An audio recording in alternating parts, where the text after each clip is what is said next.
నమస్తే, నేను మధు. ఆంధ్రప్రదేశ్ కి ఇజ్రాయెల్ టెక్నాలజీని చంద్రబాబు నాయుడు గారు తీసుకురాబోతున్నారా? దావోస్ లో అటువంటి ఒప్పందాలు జరిగాయా అనే విషయాల గురించి రోజు మనం తెలుసుకుందాం. ప్రస్తుతం మనతో పాటు ఉన్నారు సీనియర్ జర్నలిస్ట్ సిఎస్ రావు గారు. వారిని అడిగి మరిన్ని విషయాలను తెలుసుకుందాం. నమస్కారం సార్. ఆంధ్రప్రదేశ్ కి ఇజ్రాయెల్ టెక్నాలజీని తీసుకురాబోతున్నారు బాబు గారు అని కొన్ని వార్తలు అయితే వైరల్ అవుతున్నాయి. మరి దావోస్ నిజంగా అటువంటి వాటిపైన ఒప్పందాలు జరిగాయంటారా? సో చంద్రబాబు నాయుడు గారు దావోస్ వెళ్ళారు. ఇవాళతోటి దావోస్ పర్యటన ముగుస్తుంది. రేపు ఉదయం 8:30 కల్లా ఆయన తిరిగి రాబోతున్నారు ఇండియాకి. అయితే దావోస్ వెళ్ళినటువంటి చంద్రబాబు నాయుడు గారు, లోకేష్ గారు, లేదంటే మంత్రులు కానీ ఏం చేశారు అనేది అందరూ ఎయిట్ చేస్తున్నారు. అయితే మొదటి నుంచి కూడా ఇజ్రాయెల్ టెక్నాలజీ మీద చంద్రబాబు నాయుడు గారికి ఒక రకమైనటువంటి క్రేజ్ ఉంది. ఎందుకంటే ఇజ్రాయెల్ టెక్నాలజీ తోటి చంద్రబాబు నాయుడు గారు ఉమ్మడి ఆంధ్రప్రదేశ్లో ముఖ్యమంత్రిగా ఉన్నప్పుడే ఆయన కుప్పంలో ఒక ప్రాజెక్ట్ పెట్టారు. అప్పటి నుంచి కూడా ఇజ్రాయెల్ టెక్నాలజీ మీద ఆయనకి మక్కువ. ఏంటి సార్ ఆ టెక్నాలజీ? అసలు ఇజ్రాయెల్ ఇవాళ అమెరికాని మనం అనుకుంటాం కదా, అగ్రరాజ్యం అని. అగ్రరాజ్యం అమెరికా దగ్గర ఉన్నటువంటి టెక్నాలజీ కంటే కూడా ఇజ్రాయెల్లో అత్యాధునికమైనటువంటి టెక్నాలజీ ఉంటుంది. ఎంత టెక్నాలజీ అంటే, ఉదాహరణకి మనం మొన్న ఇజ్రాయెల్ యుద్ధం జరిగింది కదా, ఇజ్రాయెల్ యుద్ధం జరిగింది. వాళ్ళు ఒక ఐరన్ డోమ్ని ఆ కంట్రీకి భద్రత కోసం ఐరన్ డోమ్ని ఏర్పాటు చేసుకున్నారు. సో అంటే విదేశాల నుంచి మిజైల్స్ వస్తే ఐరన్ డోమ్ అనేది ఫేస్ చేస్తుంది. అంత టెక్నాలజీ ఉంది. ఆ చిన్న దేశమే కానీ టెక్నాలజీ హై ఎండ్లో ఉంటుంది. టెక్నాలజీ కూడా అమెరికా ఇప్పుడు ఐరన్ డోము లేదంటే గోల్డెన్ డోమ్ అని ఇప్పుడు పెట్టుకుంటున్నారు. సో అంటే ఇజ్రాయెల్ టెక్నాలజీ పరంగా హై ఎండ్లో ఉంటుంది. అందుకే చంద్రబాబు నాయుడు గారికి ఇజ్రాయెల్ టెక్నాలజీ అన్న కొంత ఆయన ఇష్టపడుతూ ఉంటారు. ఇప్పుడు సైబర్ సెక్యూరిటీ ప్రస్తుతం మనకు కావాల్సింది ఏంటంటే సైబర్ నేరాలు పెరిగిపోతున్నాయి. ఇంత ముందులాగా దొంగలు ఇళ్లలోకి వచ్చి దోచుకుపోయేటువంటి పరిస్థితి లేదు. ఎక్కడో ఉంటాడు, ఎక్కడో ఉండి ఇళ్లలో దోచుకోబోతారు, బ్యాంకులో దోచుకోబోతారు, లేదంటే ప్రభుత్వ ఆఫీసుల్లో ఉండేటువంటి సైట్స్ని హ్యాక్ చేస్తారు, ట్రెజరీని కూడా హ్యాక్ చేసుకుంటారు. ఇలాంటివన్నీ ఉంటాయి. రాబోయే రోజుల్లో ఒకవేళ యుద్ధాలంటూ వస్తే సైబర్ యుద్ధాలు తప్ప మామూలు యుద్ధాలు ఉండవు. టెక్నాలజీ పరంగా ఉంది కాబట్టి. సో ఇప్పుడు సైబర్ దాడులు పెరిగిపోతున్నాయి. ఈ మధ్యకాలంలో సైబర్కి సంబంధించి ప్రతి పోలీస్ స్టేషన్లో ఒక విభాగాన్ని ఏర్పాటు చేయాలని చెప్పేసి నిర్ణయం కూడా తీసుకున్నారు.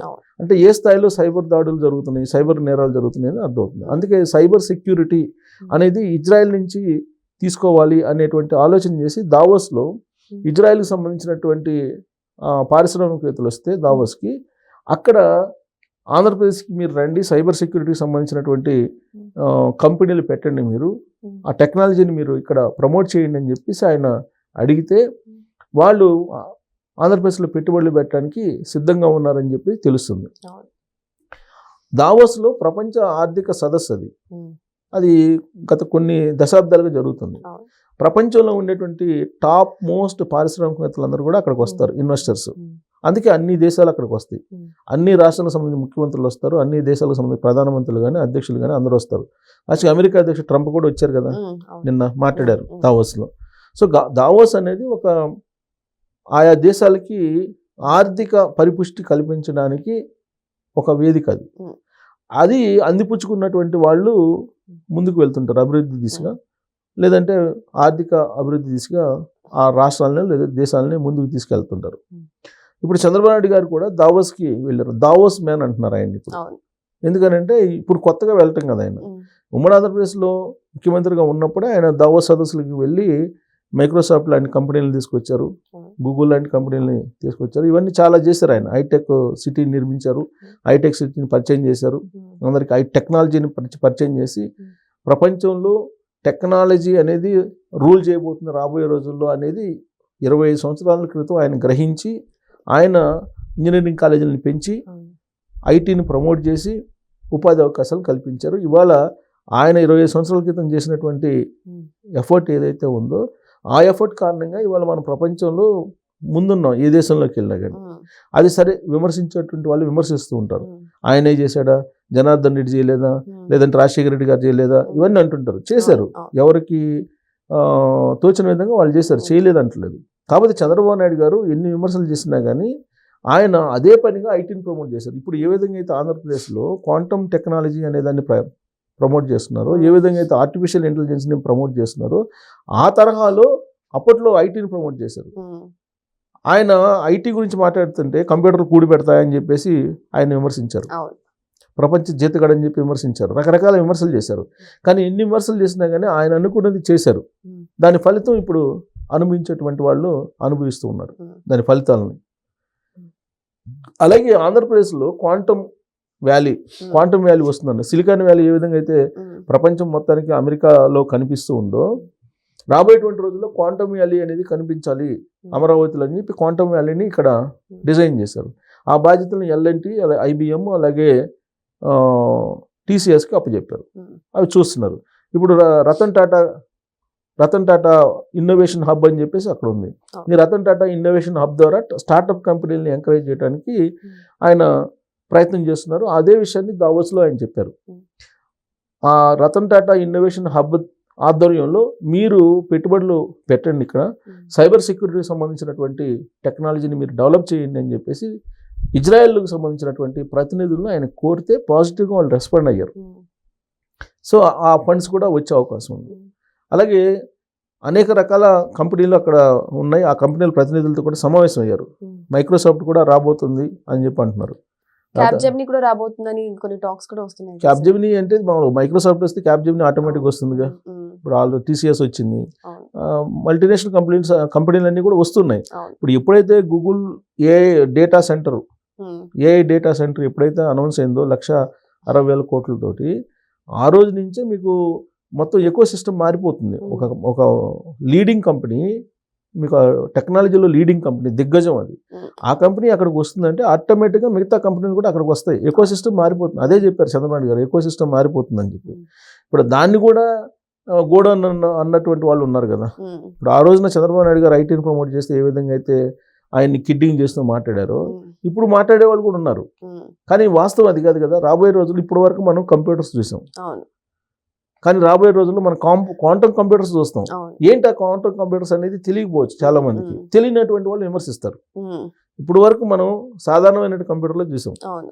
కొన్ని సెకండ్స్లో మన డేటా అనాలిసిస్ చేసేటప్పుడు మనం ఇప్పుడు ఏదన్నా డేటా అనాలిసిస్ మనం అడిగామనుకోండి కంప్యూటర్ని, కొన్ని సెకండ్స్ టైం తీసుకుంటుంది. ఆ కొన్ని సెకండ్స్ టైంలోనే కొన్ని $1,000,000 సంబంధించినటువంటి వ్యత్యాసం వస్తుందంట, నష్టం. అంటే మీకు ఎంత స్పీడ్గా చేస్తే అంత లాభం పొందొచ్చు. కొన్ని సెకండ్స్లోనే కొన్ని $1,000,000 తేడా వస్తుందంట. అది క్వాంటమ్ కంప్యూటర్ కనుక మనం వాడటం మొదలు పెడితే ఆ నష్టాన్ని పూడ్చుకొని లాభాల్లోకి వెళ్ళొచ్చు. అది ఇప్పుడు మనం చెప్పినా అర్థం కాదు చాలా మందికి అర్థం కాదు. నాకు కూడా అర్థం కాదు పూర్తి స్థాయిలో. కాబట్టి మనకు తెలిసినంత వరకు చెప్తున్నాం. సో చంద్రబాబు నాయుడు గారు క్వాంటమ్ కంప్యూటర్స్ని, క్వాంటమ్ వ్యాలీగా అమరావతిని ఎందుకు చేయాలనుకుంటున్నారు? రాబోయేటువంటి రోజుల్లో ఆర్టిఫిషియల్ ఇంటెలిజెన్స్ ఎందుకు ప్రమోట్ చేయాలనుకుంటున్నారు? మొత్తం యుగం అంతా ఆర్టిఫిషియల్ ఇంటెలిజెన్స్ యుగమే నడుస్తుంది. దాంట్లో స్పీడ్గా ఉండేటువంటి కంప్యూటర్స్ కావాలి, ఆర్టిఫిషియల్ ఇంటెలిజెన్స్ కంప్యూటర్స్ కావాలి, అదే క్వాంటమ్ కంప్యూటర్స్ కావాలి ఆర్టిఫిషియల్ ఇంటెలిజెన్స్కి. అంటే డేటా విత్ ఇన్ సెకండ్స్, కన్ను మూసి కన్ను తెరిసే లోపల మొత్తం డేటా మీకు ఏది కావాలో అది ప్రత్యక్షం అవుతుంది. సో కాబట్టి అది అలాంటి టెక్నాలజీతో పాటు సైబర్ సెక్యూరిటీ, దాని సెక్యూరిటీ అయితే కావాలిగా. అందుకే ఇజ్రాయెల్ని ఆహ్వానిస్తున్నారు. ఇజ్రాయెల్నే కాదు, అనేక దేశాల్లో ఉండే పారిశ్రామికవేత్తలను ఆహ్వానిస్తున్నారు. గ్రీన్ ఎనర్జీ, ఆయన ప్రధానంగా గ్రీన్ ఎనర్జీ అని చెప్తున్నారు కదా. అలాగే ఓడరేవులు, మౌలిక వసతులు, ప్రతి 50 కిలోమీటర్లకు ఒక ఓడరేవు కట్టాలనే ప్రయత్నం చేస్తున్నారు. ఇప్పుడు రోడ్లు కనెక్టివిటీ, రైలు కనెక్టివిటీ, ఎయిర్ కనెక్టివిటీ, జల రవాణాన్ని బాగా ప్రోత్సహిస్తున్నారు. ఇన్ని రకాలుగా ప్రయత్నాలు చేస్తూ ఎకో సిస్టమ్ని మార్చేస్తున్నాడు ఆంధ్రప్రదేశ్కి. ఇప్పుడు ఎలక్ట్రానిక్స్కి సంబంధించినటువంటి హబ్గా తిరుపతి కనిపిస్తుంది మనకి, శ్రీ సిటీ. అలాగే గూగుల్ ఆల్రెడీ వచ్చేస్తుంది. బట్ రేపు అక్కడ మొత్తం కంప్యూటర్స్ సంబంధించినటువంటి దిగ్గజ కంపెనీలన్నీ అక్కడికి వస్తాయి, వైజాగ్ వచ్చేస్తాయి. ఆల్రెడీ ఇప్పుడు నిన్న దావోస్లో 1,00,000 కోట్లు పెట్టడానికి ఒక కంపెనీ RMZ ఏదో ఒకటి, అది RMZని విమర్శిస్తున్నారు అందరూ.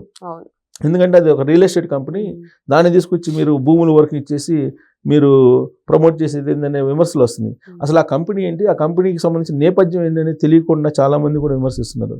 విమర్శించే వాళ్ళని తప్పు పట్టాల్సిన అవసరం లేదు, వాళ్ళకి తెలియజేయాల్సిన బాధ్యత ఉంది తెలిసిన వాళ్ళకి. ఇప్పుడు RMZ అనే కంపెనీ ఏంటి, ఇప్పుడు ఏదైతే మల్టీనేషనల్ కంపెనీలు ఉన్నాయో, గూగుల్ కానీ లేదా మైక్రోసాఫ్ట్ కానీ, యాపిల్ కానీ, ఇలాంటి కంపెనీలు ఉన్నాయి కదా, వాళ్ళు వచ్చి డైరెక్ట్గా వచ్చి ఆఫీసులు కట్టుకోరు. RMZ అనేటువంటి top most real estate company ఉందా, నిర్మాణ సంస్థ కానీ రియల్ ఎస్టేట్ కంపెనీ, వాళ్ళకి తగిన విధంగా వీళ్ళు కడతారు, ఇన్ఫ్రాస్ట్రక్చర్ డెవలప్ చేస్తారు. ఓకే. ఆ ఇన్ఫ్రాస్ట్రక్చర్ ని వాళ్ళు తీసుకుంటారు, లీజుకి తీసుకుంటారు. అవును. మిగతా ఇప్పుడు మన లోకల్ గా ఉండేటువంటి కంపెనీలు ఆ ఇన్ఫ్రాస్ట్రక్చర్ అయితే డెవలప్ చేయలేవు కదా. చేయలేదు. సో RMZ వచ్చింది అనుకోండి, వాళ్ళు స్పేస్ ని ఊరినే పెట్టుకుంటారా? ఇప్పుడు వాళ్ళు ఒక పెద్ద ఆఫీస్ కడతారు, ఆఫీస్ కట్టిన తర్వాత ఆఫీస్ని ఖాళీగా పెట్టుకుంటారా? పెట్టుకోరు. దానికోసమైనా వాళ్ళు తీసుకొచ్చి విదేశాల్లో ఉన్న కంపెనీలు ఇక్కడ తీసుకొచ్చి పెడతారు. అవునా? సో అది concept. RMZ real estate company అని చెప్పి అంటున్నారు. RMZ 1,00,000 కోట్లు పెట్టుబడి పెడుతుంది వైజాగ్ లో, దానివల్ల ఏంటి, అది రియల్ ఎస్టేట్ కంపెనీ కదా, దానివల్ల ఒరిగేది ఏంది, ఇలా విమర్శిస్తున్నారు. దాని కాన్సెప్ట్ అది కాదు. RMZ అనేది వస్తే ఆ కంపెనీకి ఉన్నటువంటి రెప్యుటేషన్ వరల్డ్ వైడ్ గా ఉంది. ఇప్పుడు ట్రంప్ టవర్స్ ఉన్నాయండి, ట్రంప్ టవర్ అది కూడా రియల్ ఎస్టేట్ నిర్మాణ సంస్థే. మరి ట్రంప్ టవర్స్ రావాలని ఎందుకు కోరుకుంటున్నారు? హైదరాబాద్ లో ట్రంప్ టవర్స్ రావాలని తెలంగాణ ప్రభుత్వం ఎందుకు ఆరాటపడుతుంది? అది ఒక ఎకోసిస్టమ్ మార్చేస్తుంది. ఒక ట్రంప్ టవర్స్ అనేది ఒక నిర్మాణ సంస్థ వస్తే ఇక్కడ ఉండేటువంటి స్టేటస్ మారిపోతుంది. అలానే RMZ అనేది వస్తే వాళ్ళు కన్స్ట్రక్షన్ చేస్తారు. పెద్ద కన్స్ట్రక్షన్ చేసిన తర్వాత ఆ బిల్డింగ్లు ఎవరో లీజుకి అయితే ఇచ్చుకోవాలి కదా. లీజుకి ఇచ్చుకునేటువంటి క్రమంలో గ్లోబల్గా ఉండేటువంటి కంపెనీలతో వాళ్ళకి టైఅప్ ఉంటుంది. ఆ కంపెనీలు ఏర్కొస్తాయి. ఆ కంపెనీలు ఏర్కొస్తే ఆటోమేటిక్గా జాబ్స్ వస్తాయి. ఇది కాన్సెప్ట్. అదే రియల్ ఎస్టేట్ కంపెనీ నిర్మాణ సంస్థ దానికి ఎందుకు మనం ఇచ్చేది అనేటువంటి కాన్సెప్ట్లో కొంతమంది విమర్శిస్తున్నారు. సరే, ఎన్ని విమర్శలు వచ్చినా దానికి సమాధానం చెప్పేవాళ్ళు చెప్తారు, అది వేరే విషయం. అయితే దావోస్ వెళ్ళినటువంటి చంద్రబాబు గారు కానీ, లోకేష్ గారు కానీ, లేదా భరత్ మంత్రులు కానీ, లేదంటే రామ్మోహన్ నాయుడు కానీ, వీళ్ళందరూ కూడా ఏరోస్పేస్ దగ్గర నుంచి ఓడరేవుల దాకా ఎక్కడ పెట్టుబడులు పెట్టచ్చు అనేది క్లియర్గా వాళ్ళకి అర్థం చెప్పారు, ఎక్స్ప్లెయిన్ చేశారు. సో పెట్టుబడులు వస్తాయి. 23 కోట్ల రూపాయల పెట్టుబడులు తీసుకురావడానికి ప్లాన్ చేశారు. 23 లక్షలు.